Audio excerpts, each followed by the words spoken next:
जंग कहीं भी हो, जीत किसी की भी हो, लेकिन एक बात तो साफ है, नुकसान मानवता का होता है, इंसानियत का होता है, हम लोगों का होता है। और कुछ ऐसा ही हाल है मिडिल ईस्ट की लड़ाई में। ईरान में भारी तबाही हुई, अमेरिका को नुकसान हुआ, अरब देशों में भारी तबाही हुई, व्यापार कारोबार सब चौपट हो गया, जान माल का भारी नुकसान हुआ। लेकिन जंग की इस तबाही के बीच इराक में कुछ ऐसा मिल गया जो वहां के लोगों के लिए किसी लॉटरी से कम नहीं है।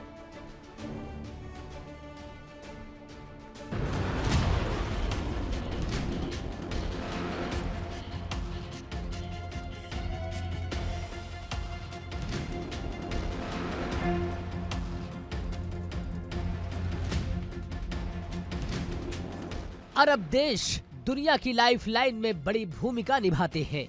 यहाँ पैदा हुआ कच्चा तेल दुनिया में तेल और गैस की सप्लाई का एक बड़ा सोर्स है, जो होर्मुज से गुजरकर दुनिया भर में पहुँचता है। जंग के दौरान अरब देशों के तेल के कारोबार को भारी नुकसान हुआ।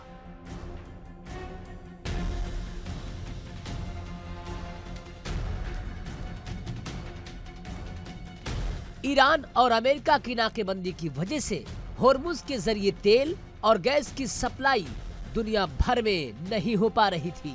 इसके अलावा ईरान की मिसाइलों और ड्रोन के हमलों से खाड़ी देशों के तेल कारोबार को भारी नुकसान भी हुआ।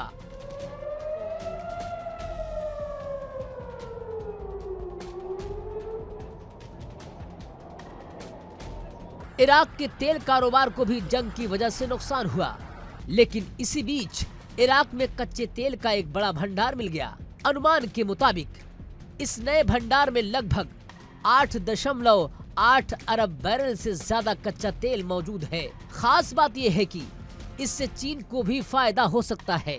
बताया जा रहा है कि इराक के नजफ इलाके में एक विशाल तेल भंडार मिला है। इराक के तेल मंत्रालय के मुताबिक कुरनैन ब्लॉक के एक हिस्से में 8.8 अरब बैरल से ज्यादा कच्चे तेल का भंडार हो सकता है। कुरनैन ब्लॉक नजफ प्रांत में सऊदी अरब बॉर्डर के पास है और करीब 8,773 वर्ग किलोमीटर इलाके में फैला है।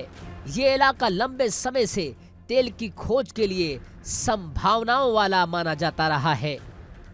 इस फील्ड के विकास और उत्पादन के लिए अक्टूबर 2024 में कॉन्ट्रैक्ट साइन किया गया था। खास बात यह है कि इस खोज से चीन को भी फायदा होगा। इराक सरकार के मुताबिक प्रोजेक्ट पर काम पहले से शुरू हो चुका है। शम्स 11 नाम के कुएं से शुरुआती ड्रिलिंग में हल्का कच्चा तेल मिला है।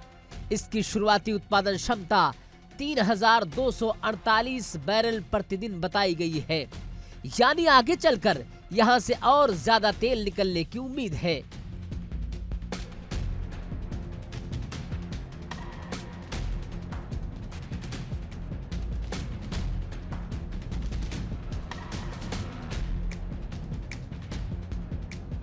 इस पूरे प्रोजेक्ट में चीन की कंपनी की बड़ी भूमिका निभा रही है। चीन की झेनहुआ ऑयल कंपनी अपनी सहायक कंपनी के जरिए यहां ड्रिलिंग और सर्वे का काम कर रही है। रिपोर्ट्स के मुताबिक कंपनी ने अतिरिक्त निवेश का प्लान भी बनाया है।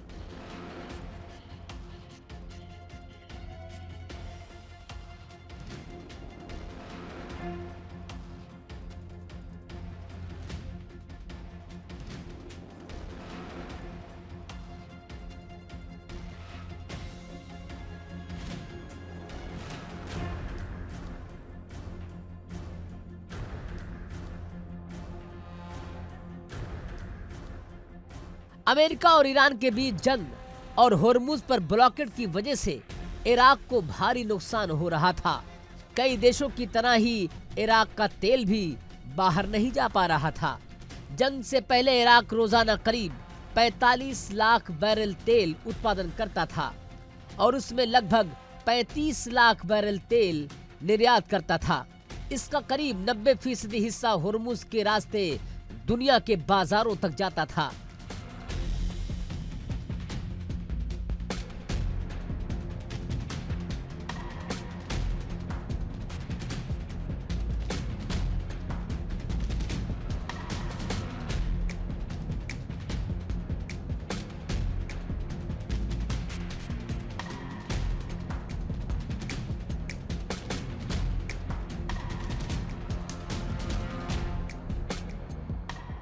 सरकारी आंकड़ों के मुताबिक फरवरी में इराक ने 9.9 करोड़ बैरल से ज्यादा तेल निर्यात किया, लेकिन मार्च में ये गिरकर सिर्फ 1.86 करोड़ बैरल रह गया।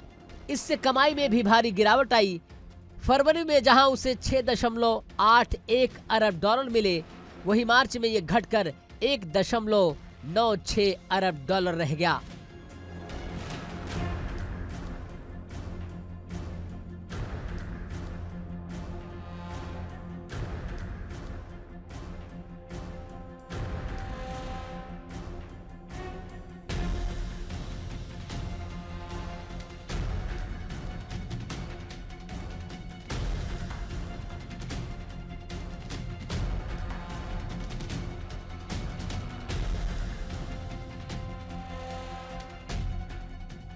गिरावट को देखते हुए इराक अब तेजी से वैकल्पिक रास्तों और नए प्रोजेक्ट्स पर काम कर रहा है। इसी कड़ी में बसरा से हदीथा तक पाइपलाइन प्रोजेक्ट पर भी काम चल रहा है, जिसकी क्षमता 2.5 मिलियन बैरल प्रतिदिन बताई गई है।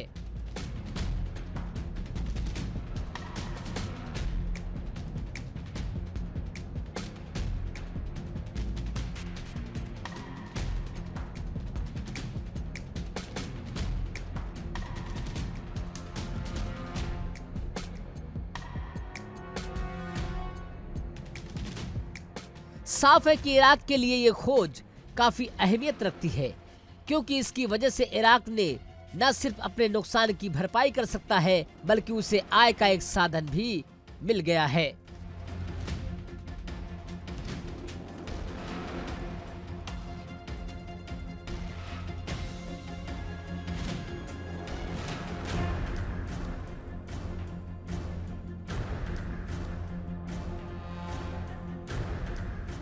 Bureau report, India daily.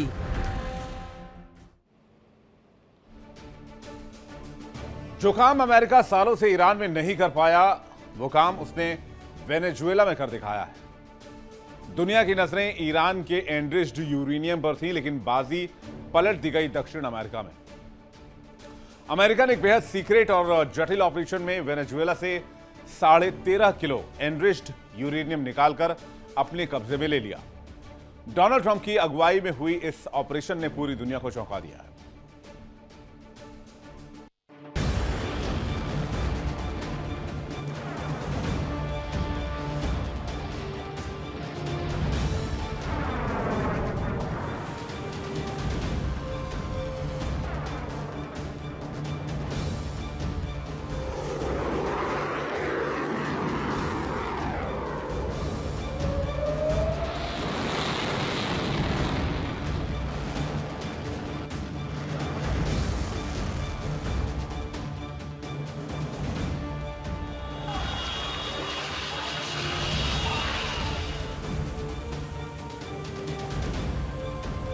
राजधानी कराकास से महज 15 किलोमीटर दूर एक पुराना रिसर्च रिएक्टर, जिसमें बंद था वो ईंधन जो किसी भी देश की किस्मत बदल सकता है या तबाही ला सकता है।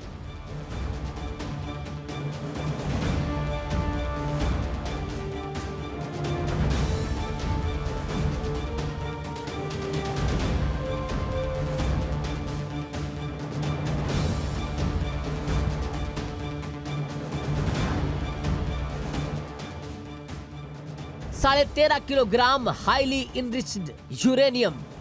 अमेरिका, ब्रिटेन और वेनेजुएला की सेनाओं ने मिलकर इस मिशन को अंजाम दिया।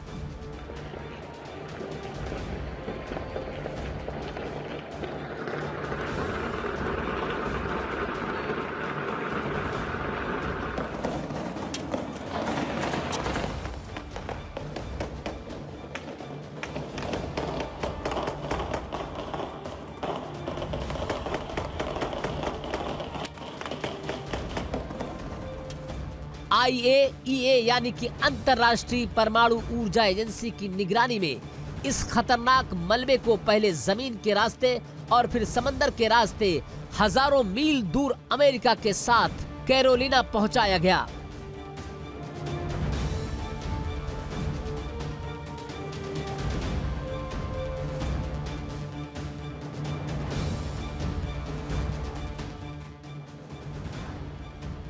अमेरिकी ऊर्जा विभाग के ब्रेंडन विलियम्स का कहना है कि ये एक नए दौर की शुरुआत है।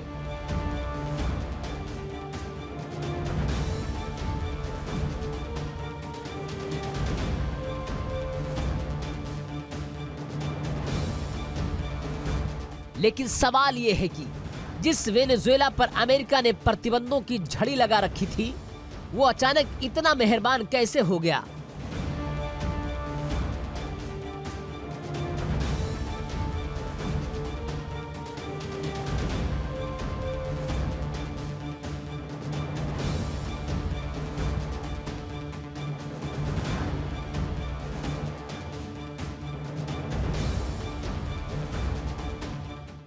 राजनीति में कोई स्थायी दुश्मन नहीं होता। कुछ महीनों पहले तक ट्रंप प्रशासन मादुरो को उखाड़ फेंकने की कस्में खा रहा था, लेकिन फिर खेल बदला। अमेरिका ने डेल्सी रोड्रिगेज को अहमियत दी, कूटनीति के बंद दरवाजे खुले और फिर शुरू हुआ मुलाकातों का दौर।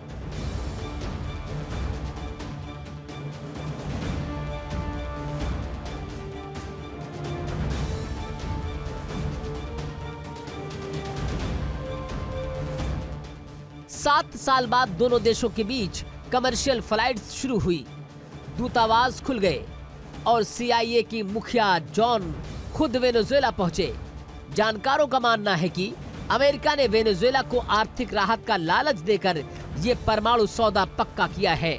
जो कामयाबी उसे ईरान में धमकी से नहीं मिली, वो वेनेजुएला में डील से मिल गई।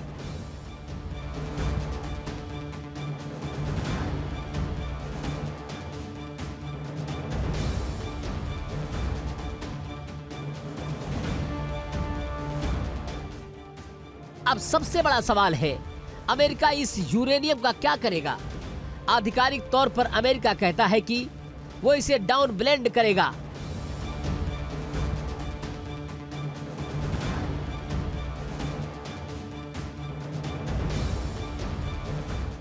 यानी इसे परमाणु हथियार बनाने लायक नहीं रहने देगा। लेकिन दुनिया इसे अमेरिका की चौधराहट के तौर पर देख रही है।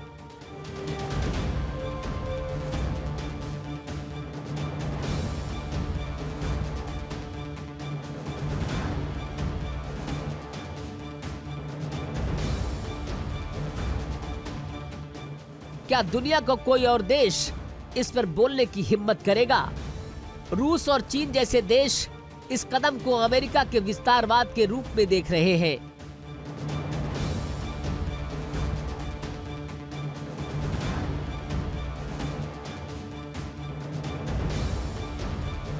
आलोचकों का कहना है कि अमेरिका खुद तो परमाणु हथियारों का जखीरा रखता है, लेकिन दूसरे छोटे देशों से उनका ईंधन छीन लेता है।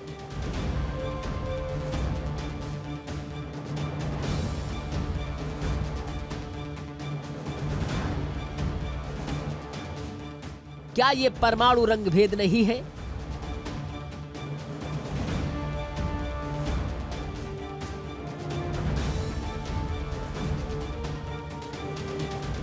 वेनेजुएला से यूरेनियम का अमेरिका जाना सिर्फ एक ट्रांसफर भर नहीं है, बल्कि एक बड़ा जियोपॉलिटिकल मैसेज है। अमेरिका ने दिखा दिया कि वो अपने प्रभाव का इस्तेमाल करके किसी भी देश के परमाणु प्रोग्राम को न्यूट्रलाइज कर सकता है।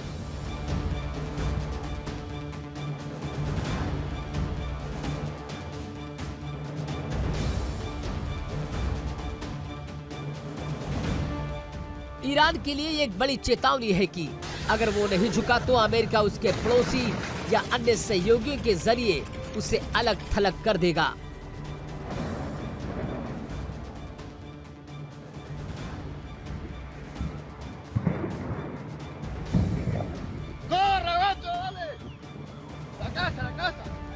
रही बात दादागिरी की, तो जब तक दुनिया की महाशक्तियों के बीच हथियारों की ये होड़ रहेगी, ऐसी घटनाएं होती रहेंगी।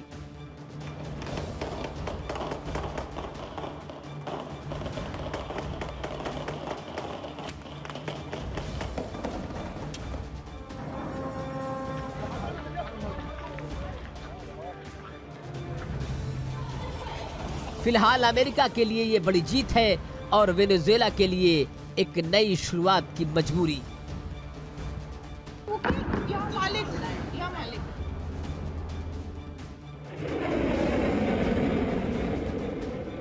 Bureau report, India daily.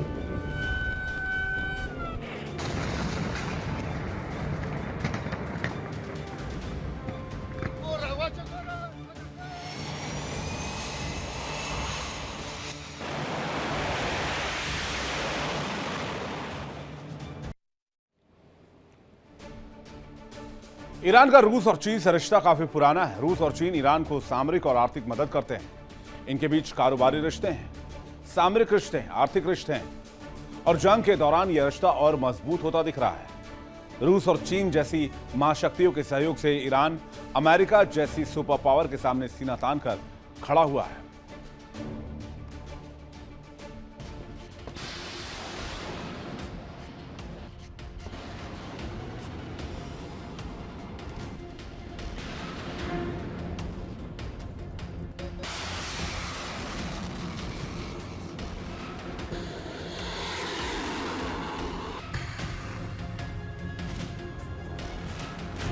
रूस, चीन और ईरान, ये तिगड़ी आज अमेरिका के लिए मुसीबत बन चुकी है।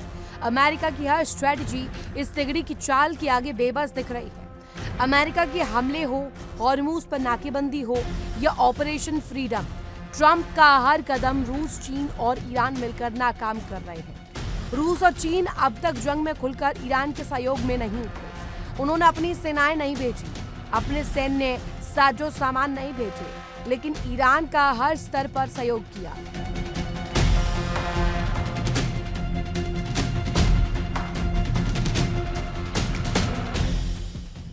चीन लगातार उससे तेल खरीद रहा है।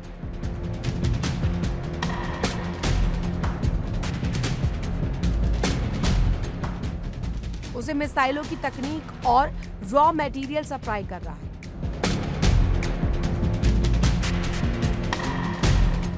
वहीं रूस भी ईरान का साथ दे रहा है। रूस और चीन ने एक बार फिर से ईरान का साथ दिया और अमेरिका का बड़ा कदम नाकाम कर दिया। संयुक्त राष्ट्र में ईरान के खिलाफ अमेरिका ने प्रस्ताव पेश किया। ईरान के खिलाफ एक्शन के लिए दुनिया से गुहार लगाई, लेकिन रूस और चीन ने उस पर ऐतराज जताया। बताया जा रहा है कि संयुक्त राष्ट्र में अमेरिका ने एक प्रस्ताव पेश किया जिसमें दुनिया के देशों से ईरान पर दबाव बनाने की अपील की गई ताकि वो हॉर्मूज में हमले और समुद्री बारूदी सुरंगें बिछाने जैसी गतिविधियां बंद करे। हालांकि राजनयिकों का कहना है कि चीन और रूस इस प्रस्ताव को वीटो कर सकते हैं। बताया जा रहा है कि इस नए प्रस्ताव को अमेरिका और बहरीन ने मिलकर खुद से तैयार किया। इसे सऊदी अरब, यूएई, कुवैत और कतर का समर्थन भी मिला। जबकि दूसरी ओर संयुक्त राष्ट्र में ईरान के राजदूत अमीर सईद इरावानी ने इस प्रस्ताव को एक तरफा, राजनीतिक और खामियों से भरा बताया। उन्होंने आरोप लगाया कि अमेरिका को खुद समुद्री सुरक्षा और नौवाहन की स्वतंत्रता की बात करने का नैतिक अधिकार नहीं है, क्योंकि उसने ईरानी जहाजों के लिए नाकेबंदी की हुई है। बताया जा रहा है कि सुरक्षा परिषद की बैठक में चीन और रूस ने प्रस्ताव पर कड़ी आपत्ति जताई। खबरों के मुताबिक रूस ने प्रस्ताव को वापस लेने या पूरी तरह दोबारा लिखने की मांग की। वहीं चीन का कहना है कि प्रस्ताव पक्षपातपूर्ण है। प्रस्ताव में ईरान पर युद्ध विराम के उल्लंघन, हॉर्मूज में शिपिंग ट्रैफिक रोकने, बाधा डालने या टोल लगाने जैसे कदमों का आरोप लगाया गया। इसमें मांग की गई है कि ईरान तुरंत हमले बंद करे, समुद्री सुरंगों के स्थान बताए और उन्हें हटाने के अभियान में रुकावट न डाले। इस बीच खबरें ये भी कि अमेरिका और ईरान अस्थायी युद्ध विराम समझौते के करीब पहुंच रहे हैं। इससे पहले भी अमेरिका समर्थित एक प्रस्ताव संयुक्त राष्ट्र परिषद में रूस और चीन के वीटो के कारण पास नहीं हो पाया। उस प्रस्ताव को अमेरिका की संभावित सैन्य कार्रवाई को वैधता देने की कोशिश माना गया।